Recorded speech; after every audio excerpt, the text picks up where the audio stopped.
Hello everybody, this is Hero back with another midnight video, and in this video we're going to be talking about Voidweaver, and in particular one of the talents in our hero tree called Devour Matter.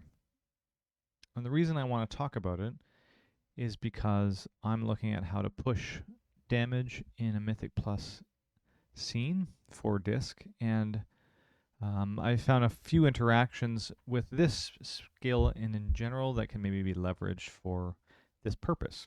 Also, we want to do healing, but in general, this kind of double dips on those priorities. But how does Devour Matter work? Well, when you look at the tooltip, it looks like it's just giving a amp to your Shadow Word Death casts whenever you hit a shield with Shadow Word Death, which is true. But the way this is coded, it actually incorporates a few other pieces of the Disc Priest kit in an unusual way. Instead of it just being a percentage buff to your Shadow Word Death, it's actually seemingly coded to produce Shadow Word Death occurrences. So whenever you have Inescapable Torment and you've got one of your pets out, your Shadow Word Death damage will cause your pets to do a little swipe. When they swipe, one of the hits will do atonement healing, and then it will also do damage up to 5 targets. But because of Death's Torment, Shadow Word Death will hit 3 times on that target, therefore causing 3 occurrences of Inescapable Torment per pet that's out. So if you've got your Mindbender out with Evangelism, the Mindbender will do 3 swipes with your Shadow Word Death. If you've got your Voidwraith or your Shadowfiend out and you get a death off, same thing. Devour Matter is producing extra events whenever you hit a shield. So if you have a fairly large shield, each of the Shadow Word Death casts is getting buffed and producing an additional interaction for Inescapable Torment. And once the shield is deleted, then I guess it kind of bugs out a little bit and you get less casts for Devour Matter, but you still will produce in that instance quite a few. So I'm going to show you a bit of footage of me testing this out and talk about how it can be used in a dungeon setting. First, I just want to show you a couple of the logs that are associated with this so you can see what I'm talking about when I say number of occurrences. So here's, I think there's about 40 seconds worth of fight time in this as I'm testing the beginning of Magisters. And you can see here my Shadow Word Death goes off a couple of times. And the first one hits an Absorb Shield, which causes it to produce more times than it should. So I get another one here, 2 more here, 2 more here, and then I think that's all, because the shield has gone off in the first hit of Shadow Word Death. Because I have both Mindbender and Voidwraith out, they are all going to swipe on the targets. So the first time it hits, you get Voidwraith and Mindbender producing this number of Inescapable Torment casts, which is unusual. You should usually get 3 because Death is only going to go off 3 times. But because we've hit the Absorb Shield and produced the Devour Matter effect, what we're essentially getting is a number of extra occurrences. And one thing you'll note is they all have the same value, more or less. You've got a couple of that are critting, but in general, they're all producing a similar number. That means that our Shadow Word Death value doesn't matter for the Inescapable Torment scaling. It's going to do its percent, 190% spell power times whatever that is, 0.44. And it doesn't matter. It's just based on how many occurrences that you get. Let's take a look at the first example. This is, I think, one of the ones that I just showed you from the log where we're doing some damage at the beginning of Magisters, so you can see how this technique is deployed. What I'm going to be doing is using Dominate Mind to grab a mob, do my normal rotation and healing, and then at the end, when my Voidwraith comes out, as you can see there, I do the combo. And the combo is as follows. After you dominate mind, you're going to cast Power Word Shield on your pet. Then you dismiss it and cast Shadow Word Death on that pet. So you have that little shield that's going to get clipped by the Shadow Word Death cast, and that will produce the chain of events that you just saw in the logs. And this can be whether it's Void Shield or Power Word Shield. It doesn't really matter. I'll just show you that one more time as we're talking. Well, it matters a little bit. If you have a bigger shield, then there's a chance that more of those Shadow Word Deaths will tick. But for our purposes, the combo can be done whether you have a Void Shield cast or a Power Word Shield cast. It also works with any other shields you have on the target, like Divine Aegis will also get peeled off, so you could Flash Heal or Shadow Mend the target, get a big crit, then do your combo, but it's the same principle in general. I'll show you one more example in a follower dungeon, Blinding Veil, where we're doing the same thing. You walk up, you grab one of the raptors or one of these other guys, do your combo, and then shield the target, dismiss them, Shadow Word Death. Now, if you have multiple pets out through Mindbender and at the end with your Voidwraith, they will all interact in the same way. They'll all do their effect. So here's both of them out, and you can see the huge damage spike that we got from that and the healing from all of them doing those events. And this is because we're getting more casts of Inescapable Torment due to the presence of Devour Matter stripping off the shields. Here's some dungeon footage of me producing the same effect. I'll show you one where we do the combo with Dominate Mind, and then I'll talk a little bit about a couple of other occurrences where we're just cleaving shields that are natural to the Mizara Cavern skeletons down below. And it's the same principle in both cases, but I want you to just see how there is some flexibility depending on the encounter. There goes the Wraith, there goes the damage. So I just did one Wraith. He comes out, and then you do the combo. Mind Blast. We cancel the Mind Blast, I believe, to get the Voidwraith out so that we're ready. I'm purposely not healing so that I can show the... Here's the Voidwraith. I've shielded, and here comes the Death cast. You can see it's right here. Here's the Voidwraith. You'll see all the damage coming out just now. Boom. See all those little yellow numbers that are going off? And all the healing that's coming around here. That's from that effect, and you can see the burst in damage there. I got a little bit more throughput out of testing this out down below with the skeletons because it was just, I don't know, for some reason a little bit easier to set up as we go. I'll talk a bit about the problem with doing this with Dominate Mind or the challenges that are there and how to overcome them, but just so you can see what I'm talking about, here's the shield that's on the Grim Skirmisher. We get set up here by casting Mind Blast. Our Entropic Rift is ticking down. Once we have our Void guy, there he is, we cast our ability, and you can see again, it just ticks down like crazy. Big damage from that ability. Now typically you have to wait till the end of Entropic Rift, but I am using a cancel or a macro just for testing purposes so you can see the effect that goes off and see all the damage that goes off. That pushes us way up. Boom. 60 some, 70 some thousand damage. It's a little higher in a minute. I'll show you a little further along. We pulled it onto this little mini boss guy here. There's a pack with shields there. You can grab those ones. As you pulled this guy, you take these guys in. And then, again, multiple pets are going to produce the same effect. Give our Mind Blast out. We've got our guys. And then we do the big burst of damage. And that put us into the 90,000 DPS window for a little bit there. I'll just back it up so you can see.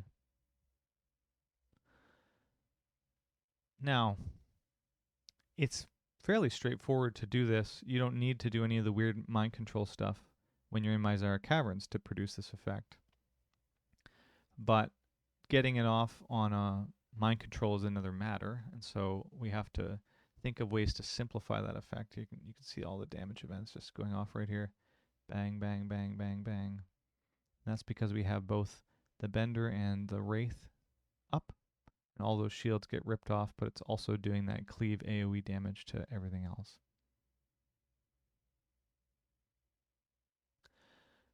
As I said, what we have is the difficulty of managing, maybe just one more for you, as you can see, these guys again, of managing a pet. And so typically, it's too complex because you've got to figure out your targeting, and the pets might die, so controlling them can be a problem. They might hit you and one-shot you if you're not at the proper distance. There's all these problems with it. So I'm not making the claim that this should become a standard build. I'm just showing you that the scaling of Devour Matter and Inescapable Torment is weird or bugged, and it's producing many more events which we can leverage for damage. But the Dominate Mind portion is really to say that you have some agency over when this effect goes off. Typically, mobs that you turn into pets do not take over the aggro of your tank, so they're not in danger of getting hit. You can toss a few Shadow Mens at them because you've got usually quite a few Shadow Word Pains out ticking down for Shadow Men. And that can produce a pretty big Aegis shield that you can use. Your Void Shield you can put on them as well, which once it's stripped off with your Shadow Word Death will do atonement healing through the reflect damage. But the only main thing to solve, number one, is not getting killed when you release the pet, which is a factor. And I think just knowing where the pet is and controlling it well and knowing where you are is an important element in that. And your team, obviously, if you're pushing Mythic Plus, knowing that they're going to be released. Your tank can taunt it, that kind of thing. You can CC it. But the other piece is building macros that are going to be useful for you in order to simplify this approach. So I'm just going to go back to the intro where I show you a mouse over some of the macros that I built. There's two that I think are important. The first one is the macro itself for doing all the events, which include really three parts. Your casting power word shield. In this case, I have it set up to cast at a focus target. And then I have a cast sequence, null shadow word death. That's going to reset at 5. And the purpose of that cast sequence is to allow for the petdismiss to go off while you're smashing your macro button in the right window of time because it's off the GCD. So as soon as you press this macro, the petdismiss will go out. So you'll hit shield and then the pet will get dismissed. But because of the null, any other button press is not going to try to use Shadow Word Death. So this keeps everything in the right order. This works if you have Void Shield. It's all good and fine. And as I said, I'll just go through it. But you need that null in there so that it's looking for an empty GCD space before it breaks off. The second one I showed you was how I'm setting up the targeting. So when I have Dominate Mind, I just put set focus when I go to cast that ability. So the macro is very simple, set focus, or just /focus, and then cast Dominate Mind. And so when I press Dominate Mind, it automatically turns the creature into my focus target, and then the second macro that you press to do the combo will automatically work. You do need to ensure that your GCD is fine, so if you press Evangelism to get out your creature, you need to wait a GCD so that when you press shield, it'll actually go off, because if shield is on the GCD, when you press it, you won't have the shield go on the target, the pet will dismiss, and then you'll cast death on a target that does not have the shield. Well, it might have one if you healed it, but it won't have your power word shield going off. So you can see again in the back end here. Here you're fighting the target. We Dominate Mind it. And then I can get my CDs out. Here's Mindbender. It's ready to go, one of my pets. You could, again, I could have casted Mind Blast and then waited or canceled the macro to get the Voidwraith out as well. But as soon as you do it, now I have the open GCD. It's going to cast the shield. There's the shield on the doe. And then my next GCD, I'm spamming the same macro, is going to cast death on the target. So there's the shield, and there's the death, and all of the damage is going to go through. One thing you'll notice, and I didn't put this in the discussion so far, is that our shadow word pain is being peeled off. And that's actually one of the ways to identify why it's producing more events of shadow word death and not simply buffing the damage in some way. And the reason is because our expiation talent is going to cause blast and death to consume 1 or 2 seconds of shadow word pain, dealing 300% of the damage. So in single target, this is also ripping all, pretty much, of the shadow word pain damage off of the target. So you can see here, I put the shadow word pain on it, I dominate mind, and then I do the combo, and you can see here, before I press death as it's coming around, 14 seconds remain, each of them get peeled off right down to the end. That's because you're getting far more instances of shadow word death being toggled by the Devour Mind being present. So what that means for our gameplay is we want to think about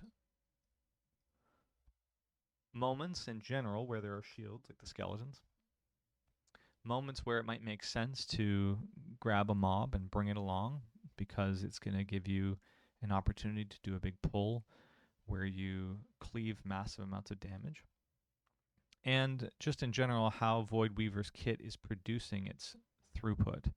And it's largely through these interactions of Inescapable Torment, the extra casts of death, and on the single target side, for that one target, expiation that's getting peeled off, but then obviously the AoE from this.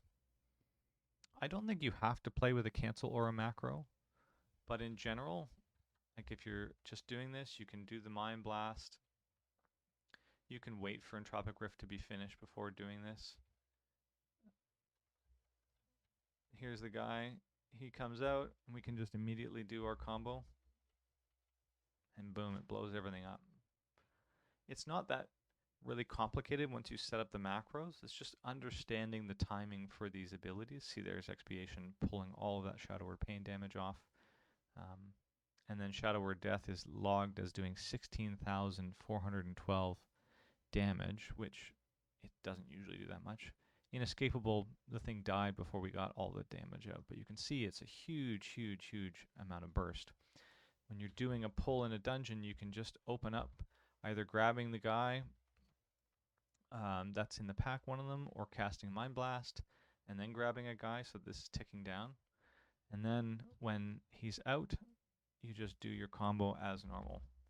And it's pretty straightforward. Let me know what you guys think in the comments. I'm kind of hopeful that we get some changes so that offensive penance in general is good and we don't have to always play the pet builds. But insofar as Blizzard tunes us in this way and leaves Devour Matter as it is, I think it's an option to think about, certainly for dungeons that have it naturally, like the skeletons, but also as a way to min-max or to show a little bit of skill expression in Voidweaver as Disc Priest. Thanks very much for watching, you guys, and we will catch you again next time.